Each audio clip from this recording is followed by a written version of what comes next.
দল নয়, পুরো সময় থেকে তার বিরোধিতা করা উচিত এবং জোরদার আন্দোলন হওয়া উচিত।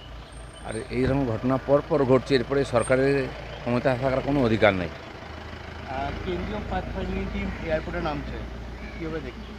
না, এটা একটা সিস্টেমের মধ্যে আছে। কেন্দ্র সরকার এ ব্যাপারে খোঁজখবর নেয়। এই ধরনের ঘটনা ঘটলে সারা দেশেই নিয়ে খুব চিন্তা এবং চর্চা শুরু হয়ে যায়। তখন কেন্দ্র সরকারও ঠিকঠাক খোঁজখবর নেওয়ার দরকার আছে এবং কানুনি ব্যবস্থা ঠিকমতো হচ্ছে কিনা এটাও দেখার দরকার আছে। সেই জন্য টিম পাঠান ওনারা, যাতে রিপোর্ট ঠিকঠাক পৌঁছায়।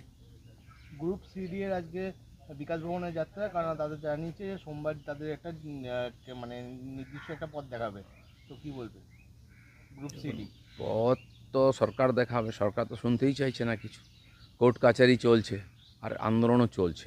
পশ্চিমবাংলায় আন্দোলন চলতে থাকে আর সরকার কোনো ডিসিশন নেয় না, আদালতে গিয়ে কেস চলতে থাকে, কোনোটাই সমাধান হয় না। ফলে এই হাজার হাজার ছেলেমেয়ে যারা চাকরিতে আছে তাদেরও দাবি দাওয়া নিয়ে অনেক ক্ষোভ বিক্ষোভ আছে, এবং যারা চাকরিতে নাই, চাকরি পাওয়ার কথা বা চাকরি হারিয়েছে, তাদের তো অন্ধকার জীবন, তাদেরও অনেক ক্ষোভ বিক্ষোভ থাকে, সেই নিয়ে আন্দোলন চলতে থাকে। কিন্তু যার ডিসিশন নেওয়া দরকার সরকার, তারা কিছু করছে না। সব যদি আদালতই চালাবে তাহলে সরকারের দরকার কী আছে?